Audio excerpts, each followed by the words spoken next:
말씀드렸던 내용들이 우리가 성경을 볼 때 어떤 식으로 봐야 되는지에 대해서 얘기를 좀 나눠가는 과정이 있었죠. 그게 이제 생육하고 번성하고 땅에 충만하라 이 말씀들을 통해서 이게 어떻게 성경에서 유기적으로 연결이 되어 있고 점진적으로 발전되어 가는지 그 윤곽이 희미한 상태에서 점점 또렷해지는지 그리고 그 내용도 그렇고 그 복주심의 은혜도 역시 마찬가지로 풍성해져 가는지를 살펴봤죠. 그러니까 지금 우리가 잘 아는 것처럼 창세기 1장에서 얘기하는 것처럼 2장에서 얘기하는 것처럼 이렇게 하나님께서 모든 만물과 그 속에 속해 있는 존재들에 대해서 복을 주시죠. 그렇죠? 복을 주시죠. 생육하고 번성하고 땅에 충만하라 라고 하는 내용들은 이제 하나님께서 주신 복의 내용이기도 하고 명령의 내용이기도 하다라는 얘기를 했었어요. 그것들이 궁극적으로는 누구를 위한? 하나님의 교회를 위한 하나님의 교회를 향한 하나님의 복주심의 내용이고 또한 명령이기도 하다는 것이죠. 그래서 이 내용들이 창세기에 쭉 이어져서 우리가 지난 시간에 봤었잖아요. 창세기 1장, 2장에서도 나오고 그리고 몇 장에서도 나오죠. 8장 말미 9장에서도 나오고 그렇죠. 12장에서도 나오고 15장에서도 나오고 그리고 17장, 18장에서도 나오고 23장에서도 나오고 26장에서도 나오고 49장에서도 아니에요? 나오고 출애굽기에서도 1장에서도 나오잖아요. 네. 예레미야에서도 나오고 계속 쭉 나와요. 그리고 신약에서도 역시 마찬가지로 등장을 하죠. 생육하고 번성하는 얘기. 그래서 마태복음에도 보면 그렇게 등장하고 있죠. 좀 더 이제 그 윤곽들이 형태가 분명해지는 것으로 이제 드러나죠. 마태복음 5장에 보면 예수님께서 뭘 하시죠? 산에 오르셔서 하나님의 나라의 윤리, 산상수훈이라고 우리가 흔히 얘기하죠. 하나님의 나라의 윤리를 선포하는 그 과정이 그 장면들이 딱 등장을 하죠. 산에 오르셔서 그렇죠? 무리가 쭉 따라와요. 그리고 이제 예수님께서 산에 오르시고 그리고 이 무리들은 어디에 있어요? 산 아래에 있어요. 그리고 제자들을 부르세요. 그리고 제자들을 앞에 앉혀놓고 말씀하시는 그 내용들 보면 이 제자들은 누구를 대표하는 거죠? 일종의 교회를 대표하는 인물들이에요. 그리고 이제 허다한 무리들이 거기에 있는 형태로 지금 하나님께서 창세기에서 말씀하신 내용들이 그렇게 구체화되는 것들을 볼 수 있죠. 그리고 요한계시록에도 보면 그 내용들이 나타나잖아요. 그죠? 우리가 요한계시록 어디에 있었죠? 7장에 보면 나오는데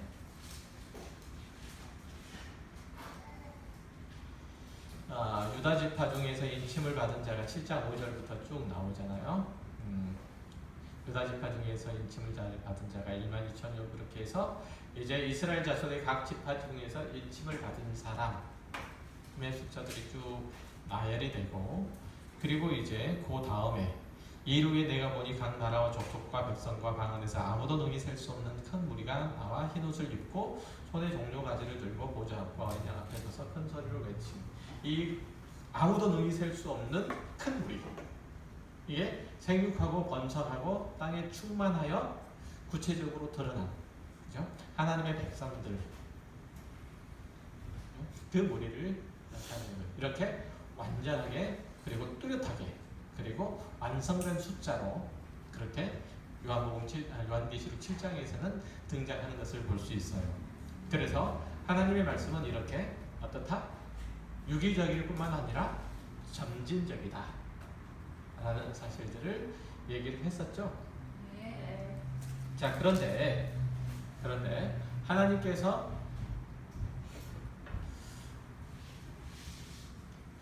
제가 사기치는 것 같아요. 축구도 하시네.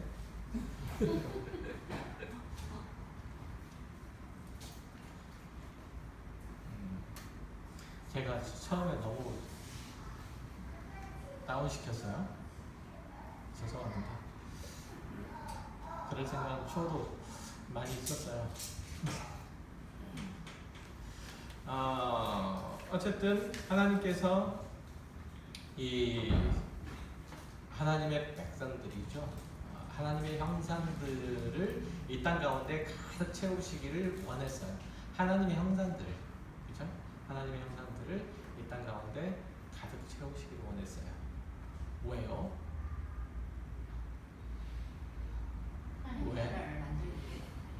왜? 하나님의 형상들이 왜 이 땅에 가득 채워져야 될까요?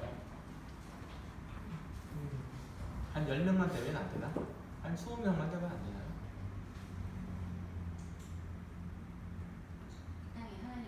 어찌 보면 어떻게 된다고요? 이 땅을 하나님 나라로 만들기 위해서. 네, 하나님의 나라로 만들기 위해서. 그러면 하나님의 나라가 10명만 있으면 안 되나요? 100명만? 대표 선수를 해가지고 뭐 여기서 나오는 것처럼 1만 2천 명씩 해가지고 대표로 14만 4천 명 정도만 있으면 안 되나요? 물리적인 숫자로.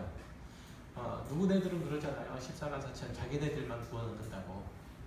누구네들은 다 이단이지만 어쨌든 그렇게만 하시면 안 되나요?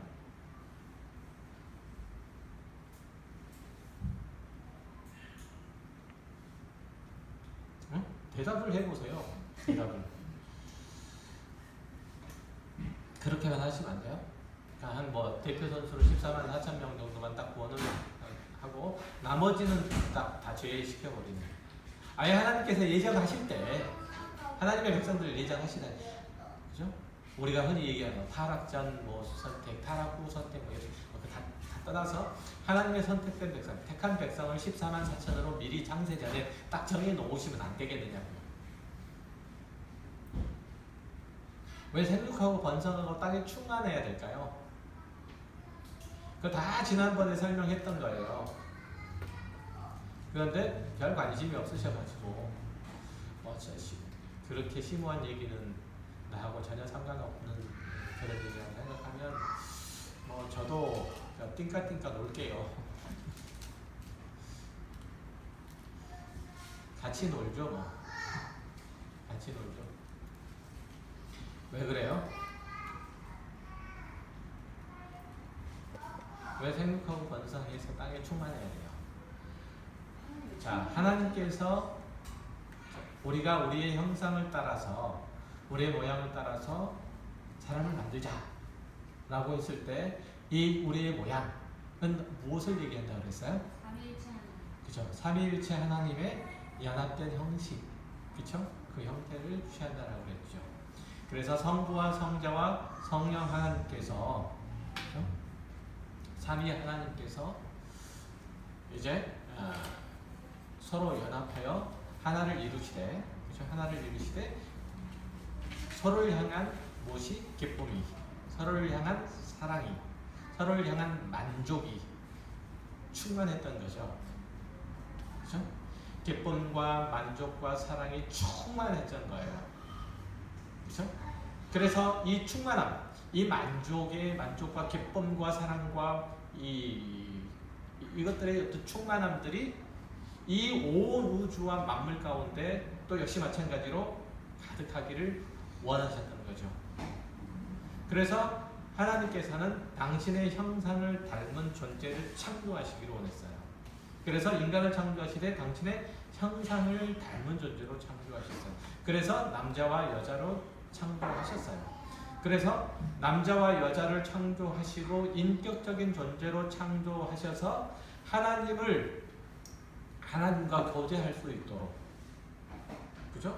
하나님과 교제할 수 있도록 창조하셨고, 하나님을 예배할 수 있도록, 하나님을 영화롭게 할 수 있도록, 하나님을 기뻐할 수 있도록, 하나님을 사랑할 수 있도록, 하나님을 만족할 수 있도록 창조하셨어요. 삼위의 하나님께서 서로를 향해서 만족하시는 것처럼, 기뻐하시는 것처럼 피조물도 역시 마찬가지로 하나님께 대하여 기뻐하고 만족하고 하나님을 사랑하도록 창조하셨다는 거예요. 아셨어요? 네. 그래서 인간을 창조하셨고, 인간을 단수로 창조하지 않으시고 복수로 창조하신 것은 뭐예요? 복수로 창조하신 것은 그렇게 우리가 하나님과 관계 속에서 사랑과 기쁨과 만족의 충만함들이 옆으로도 역시 마찬가지로, 옆으로도 가장 가까운 이웃 간에도, 아내와 남편 간의 관계 속에서도, 가족 간의 관계 속에서도 그렇게 서로를 향한 사랑과 기쁨과 만족이 충만하도록 하나님께서는 남자와 여자를 창조하셨어요. 그래서 이 남자와 여자를 통해서 이 땅에서 이 하나님의 형상이 가득 채워주기를 원했단 말이에요. 그러면 이 땅에 하나님의 형상으로 이 땅이 가득 채워지면 뭐가 충만해지는 거예요?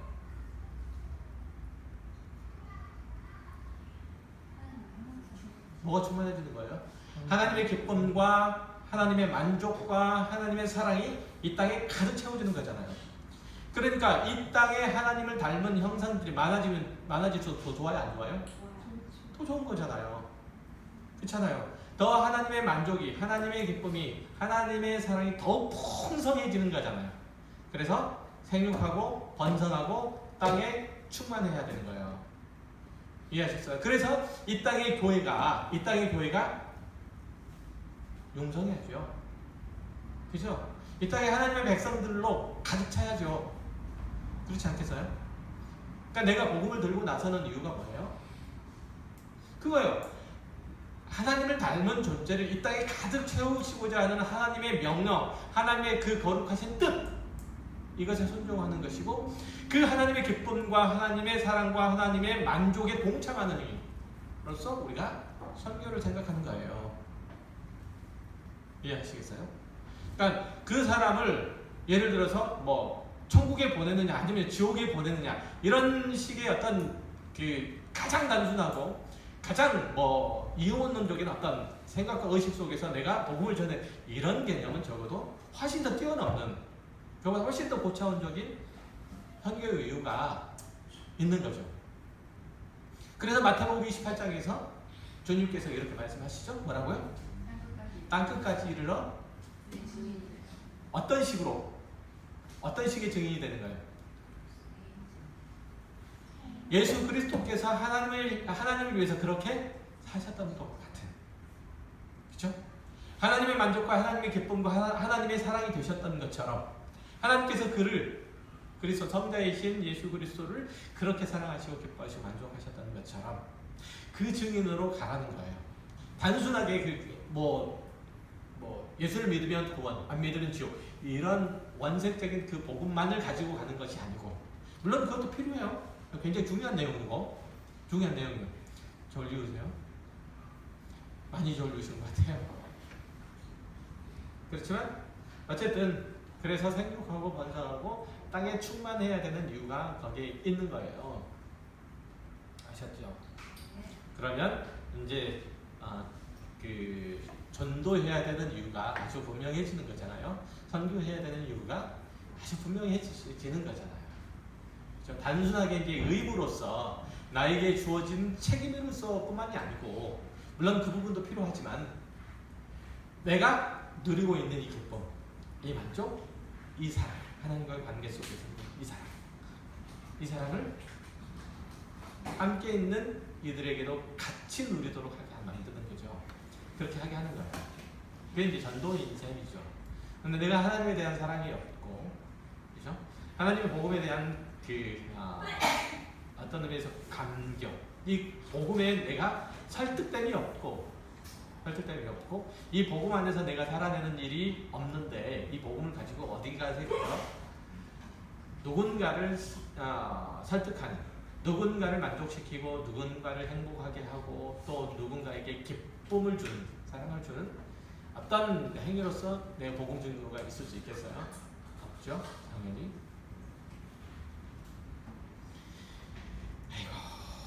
어쨌든 그 얘기들이 이제 생육하고 번성하고 땅에 충만하라고 하는 내용들 속에서 대단히 대단히 중요하고 그런 의미에서 볼 때 아까 마지막에 요한계시록 뭐 여기서뿐만 아니라 뒤에도 나타나는데 요한계시록 7장에서 봤던 이 허다한 무리들은 어떤 무리들일까요? 그죠? 어떤 무리일까요? 여러분들이 그 허다한 무리 가운데 포함되어 있으면 그 허다한 무리들은 아무런 감정도 없고 아무런 느낌도 없고 단순하게 휴 살았다. 이제 우리는 구원을 받아서 하나님의 진노로부터 벗어 이런 무리가 아니겠죠. 어떤 무리일까요? 성부와 성자, 성령 하나님께서 서로를 향해서 가지고 계시는 지고지순한 사랑, 그죠?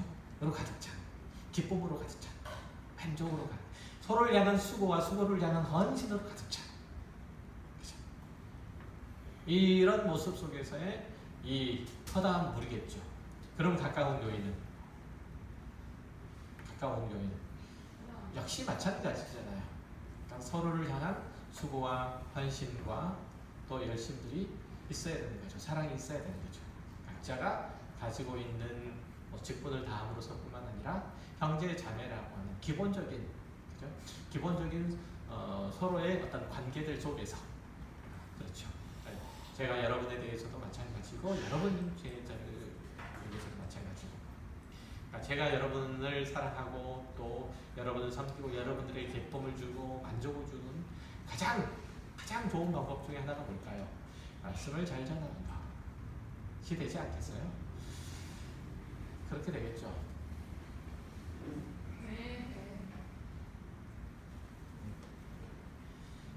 네, 제가 궁금한 게 하나 있긴 있어요. 혹시 교회에 올 때 말씀에 대한 기대를 하고 오세요? 네. 정말요? 네. 네. 기대를 안 하고 오는 것 같은데.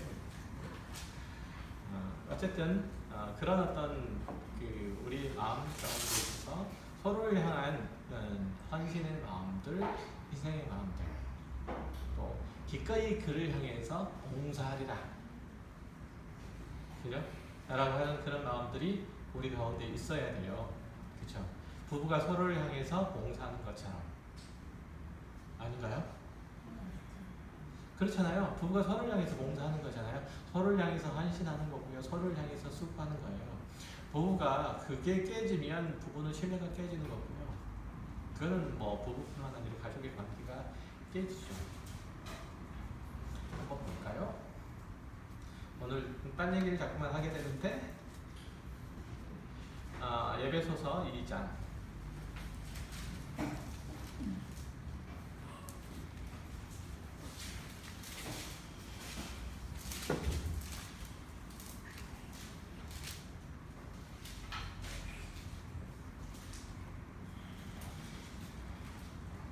17절 말씀부터 한번 읽어보시겠어요? 23절까지. 또 오셔서 먼데 있는 너에게 평안을 전하시고 가까운 데 있는 자들에게 평안을 전하셨으니 이는 그로 말미암아 우리들이 한 성령 안에서 아버지께 나아감을 얻게 하려 하십니다. 그러므로 이제부터 너희는 외인도 아니요 나그네도 아니요 오직 성도들과 동일한 시민이요 하나님의 권속이다. 너희는 사도들과 선지자들의 터 위에 세우심을 입은 자라. 그리스도 예수께서 친히 모퉁이 돌이 되셨느니라. 그의 안에서 건물마다 서로 연결하여 주 안에서 성전이 되어가고 너희도 성령 안에서 하나님이 거하실 처소가 되기 위하여 그리스도 예수 안에서 함께 지어져 가느니라. 아멘.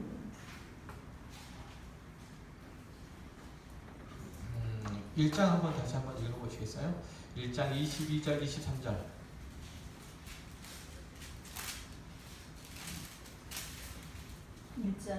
1장 21절 22절.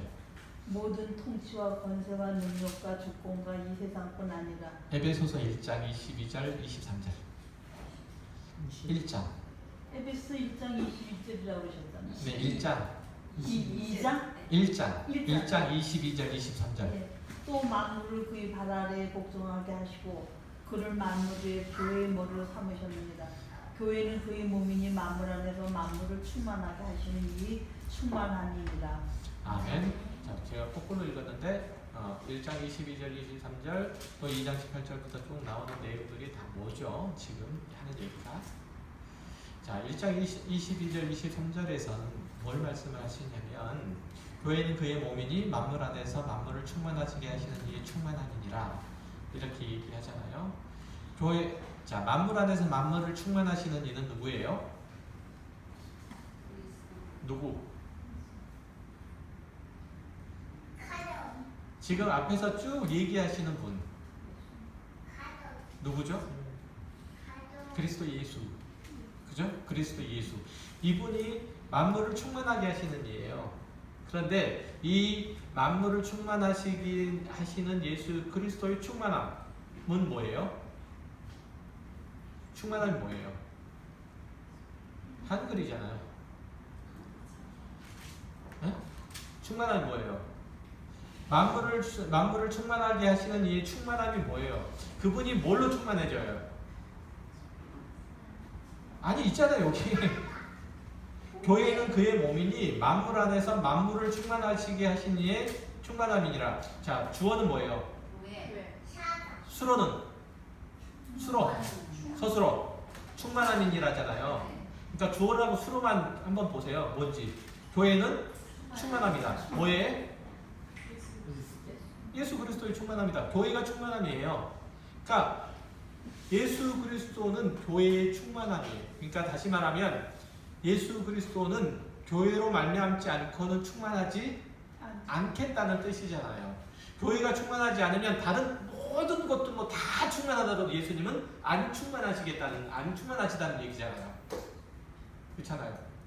뭐 이런 분들이 있잖아요. 밥상을 진수성찬으로 다 차려도 고기가 없으면 밥상 하나도 안 차려놓은 거 있죠? 없나요? 있죠? 뭐 이렇게 밥상이 허전해? 진수성찬 차려놨는데 알고 봤더니 고기가 없어.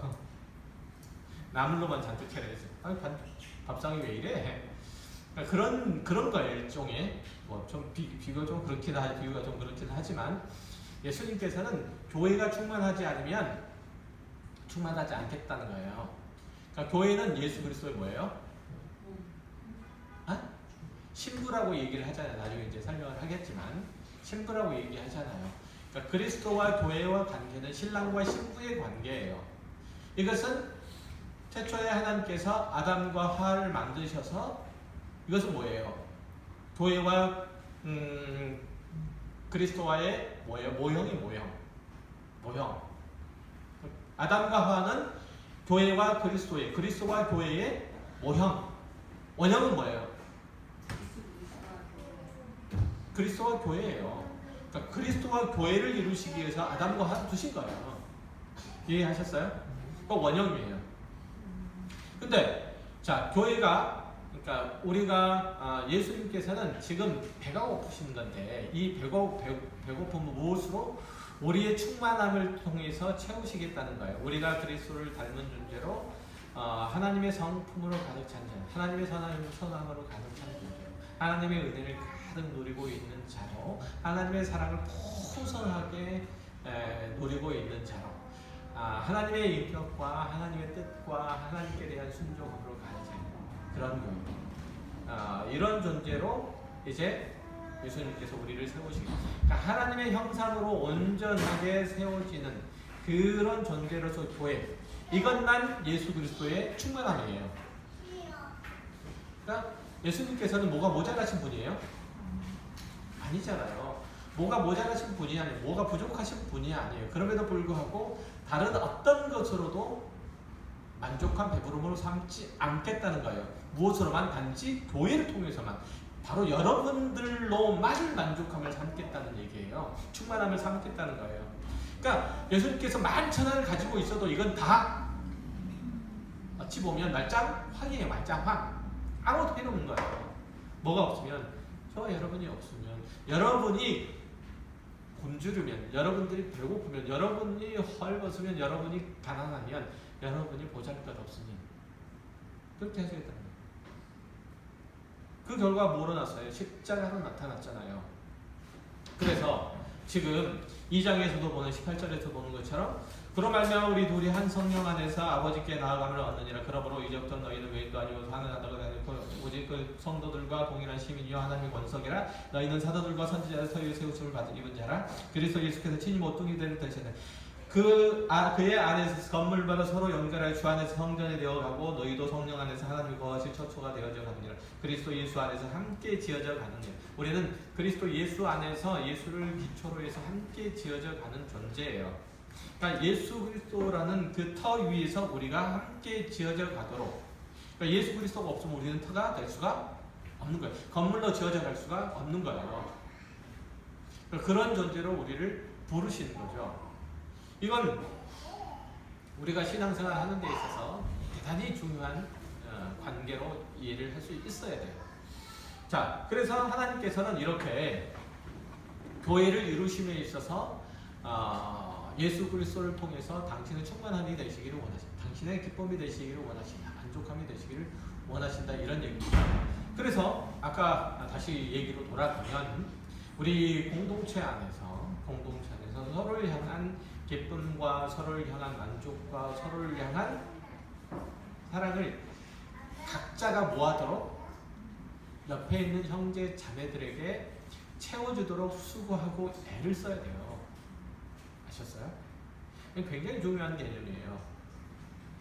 우리가 뭐 흔히 서로 사랑해야 된다, 뭐 서로를 향해서 친밀해야 된다, 서로에 대한 관심과 이해의 폭을 넓혀야 된다, 교회 안에서 꾸짖는 이런 피상적이고 이런 개념이 아니고 어때야 되는 거예요? 한 몸이 돼야 되는 거예요. 한 몸. 교회 안에서. 형제 자매라는 얘기는 한 핏줄에서 나왔다는 뜻이잖아요. 한 몸이 되어야 되는 거죠. 그러니까 그리스도 안에서 어떻게 된다고요? 함께 지어져요. 각자 지어져 가는 게 아니고 함께 지어져 가요. 이해되셨어요? 어느 한쪽이 모자라면 안 되죠. 그렇죠? 그래서 제가 그런 말씀도 드렸을 거예요. 아마 처음에 그랬을 건데, 처음에 그런 말씀 드렸었잖아요. 교회는 어떤 자들과 함께 가는 거라고요? 가장 보폭이 느린 사람의 보조를 맞춰서 함께 가는 거라고요. 그렇게 얘기를 했었죠. 그래서 우리 교회가 무엇을 특별하게 잘하는 사람을 앞세워서 뭔가를 이루어가지 않는 이유가 거기 있는 거예요. 왜냐하면 가족이니까, 공동체니까, 함께 지어져 가야 되니까. 따라올 사람 따라오고 말지 마라. 이게 아닌 거예요. 만약에 가족이라면 그럴 수가 없잖아요. 제가 그 예를 들어서 설명했었잖아요. 영화 얘기 들어가지고 마라톤이라는 영화 얘기를 하면서 그런 얘기 했었죠.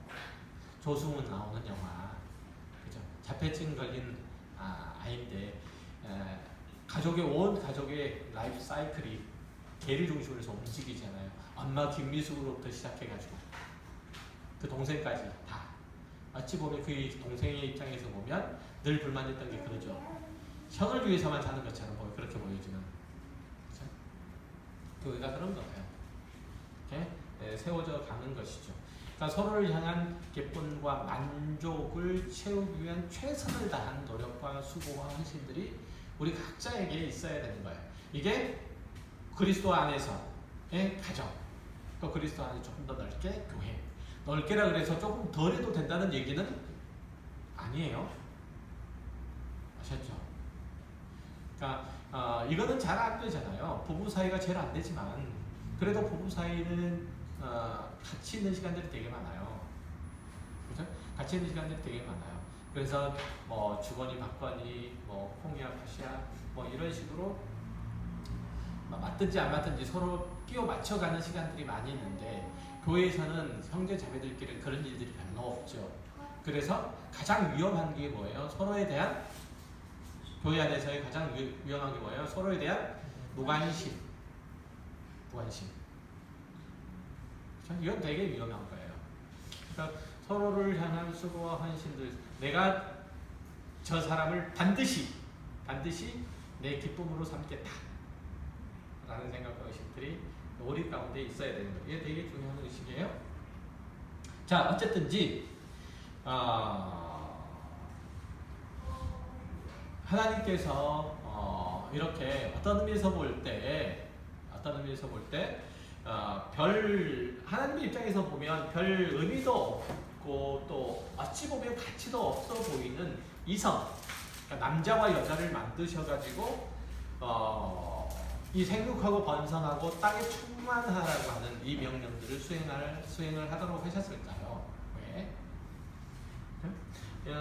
우리가 흔히 얘기하는 것처럼 하나님의 나라에서는, 천국에서는 시집가고 장가가는 일들이 있어요, 없어요? 왜? 하나만. 왜? 한 몸이니까. 그죠? 자웅동체인가?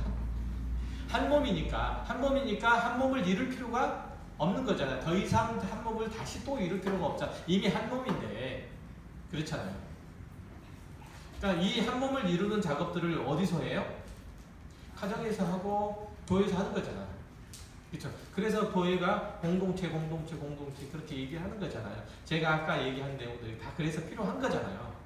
그러니까 한 몸인데 굳이 하나님의 나라 가운데, 영원한 하나님의 나라에서는 남자나 여자나 이 성의 구분 자체가 특별하게 의미가 없는데 왜 굳이 하나님께서 이 땅에서 남자와 여자를 두시고 그 두 사람의 부부 관계를 이루게 하시고 부부 관계들 속에서 생육하고 번성하고 땅에 충만하라고 하는 그 명령들을 수행을 하게 하시느냐고요. 이게 이제 제 질문이에요. 오케이? 그만할까? 그래, 그만하지 뭐. 오케이. 다음 시간에 이어서 제가 이건 이제 질문이에요. 왜 하나님께서 그렇게 하셨을까? 다음 시간에 대답하셔야 돼요. 네. 기도하겠습니다.